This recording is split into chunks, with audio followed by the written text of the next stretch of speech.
Magandang araw mga kababayan, magbibigay lamang ho tayo ng reaction ho dito sa gumawa ng video na ito ni Martin Romualdez at ni Jinky Luistro mga kababayan. And Martin Romualdez said, "How can I be the mastermind?" Ito mga kababayan.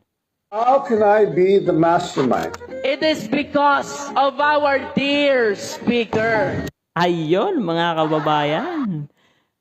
How can I be the mastermind? Because of our dear Martin Romualdez, the speaker.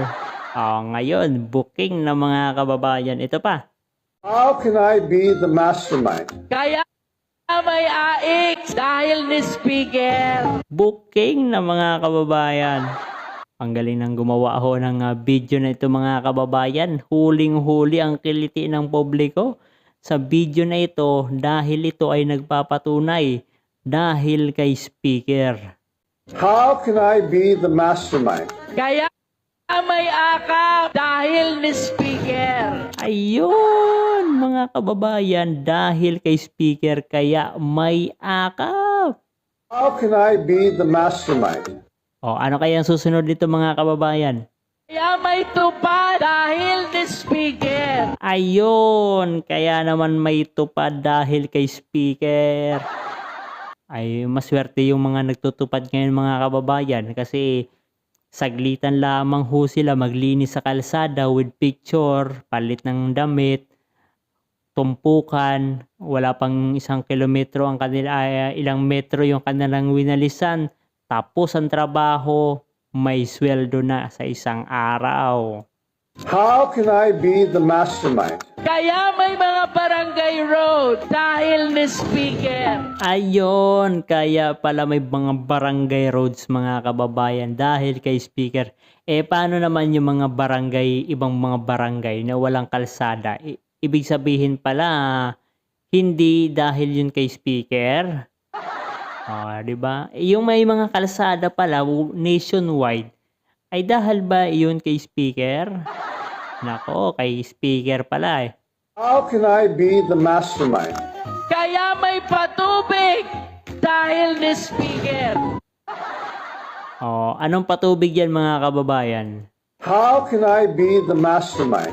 At kaya may groundbreaking ngayon dahil ni speaker. Ayan, di ba?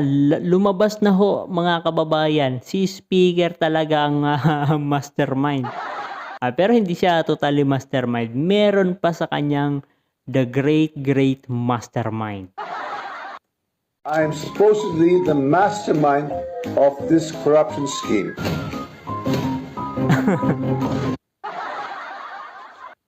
Kita-kita nyo mga kababayan yung mukha, Grabe, ang lupit ho ng gumawa ng video na ito mga kababayan kasi kinulikta niya lahat ng mga video ng sinabi ni Jinky Luistro dahil kay speaker. Kaya naman mga kababayan, kaya nagkakaroon ho ng matinding korupsyon ho sa ating bansang Pilipinas. Alam nyo na, dahil kay speaker. Di ba? Siyempre, meron pang mastermind ho dyan mga kababayan. At alam nyo, kilala nyo yung pinaka-mastermind ho dyan. Ito pala mga kababayan, no? Yan, merong balita.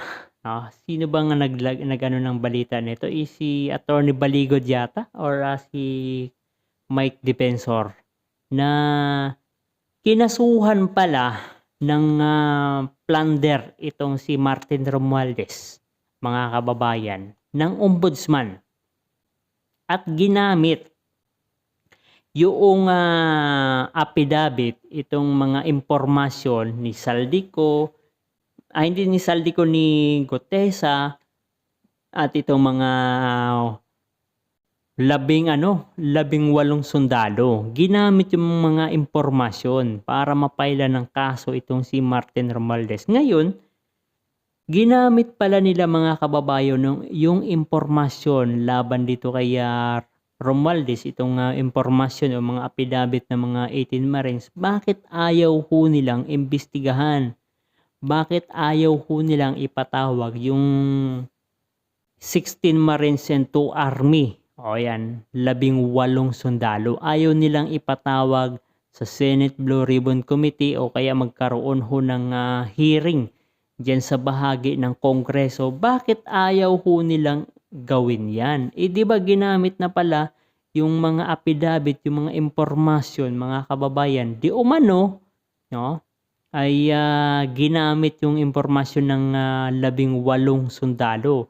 So bakit ayaw ho nilang imbestigahan? 'Di ba ibig sabihin nito kung ginamit nila yung impormasyon patungkol ho dito sa 18 sundalo ay nangangahulugan mga kababayan is totoo yung sinasabi ng 18 soldier. 'Di ba mga kababayan? So bakit ayaw ho nila? Ayaw nilang imbestigahan ho ito. So nakakapagtaka lang mga kababayan. Siguro natatakot din sila, itong mga posibleng mag-imbestiga, itong mga buwaya dyan sa Kongreso na nakapangalan ho kasi yung iba sa mga kasamahan nila, na kaibigan pa nila, posibleng matakot ho sila kasi baka yung kanilang mga kaibigan na sangkot dito is may alam din na kalokohan doon sa iimbestiga, wala, laglagan na ho ito mga kababayan. Alam naman ho natin na dahil kay Martin Romualdez ay nagkakagulo-gulo ho ang ating bansang Pilipinas dahil pinayagan niya. Pinayagan ni Saldico, pinayagan ni Romualdez, pinayagan ni Bongbong Marcos at iba pang mga tinukoy mga kababayan. Kasama pa dito si Senador Escudero. So parang nagsasangkutan na ho sila. Hindi natin malaman mga kababayan kung sino yung pinaka mastermind dahil hindi sila nagsasagawa ng investigasyon. Hindi sila nagkakaroon ng hearing para kahit paano is ma-cross-examine man lang nila itong mga 18 sundalo para malaman kung talagang totoo o hindi itong mga sinasabi ng 18 sundalo.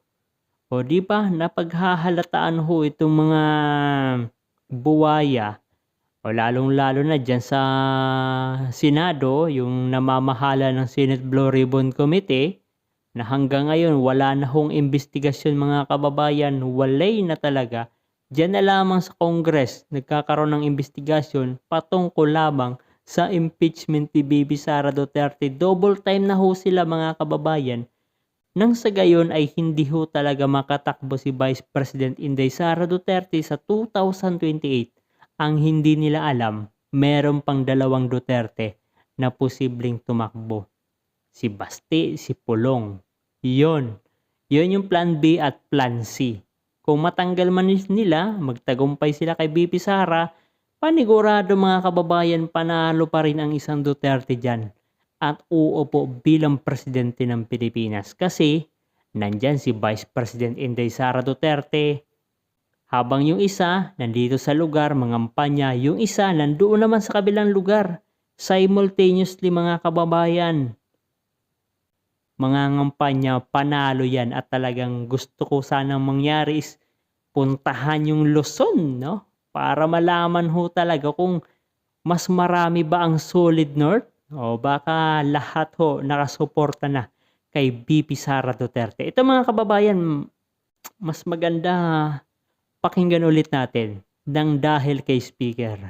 How can I be the mastermind? It is because of our dear Speaker. How can I be the mastermind? Kaya may AIK dahil ni Speaker. How can I be the mastermind? Kaya may AKAP dahil ni Speaker. How can I be the mastermind? Kaya may TUPA dahil ni Speaker. How can I be the mastermind? Kaya may mga barangay road dahil ni Speaker. How can I be the mastermind? Kaya may patubig dahil ni Speaker. How can I be the mastermind? At kaya may groundbreaking ngayon dahil ni Speaker. I am supposedly the mastermind of this corruption scheme. So hanggang dito na lamang mga kababayan. Hanggang sa muli, huwag kalimutan na mag-like, share at subscribe.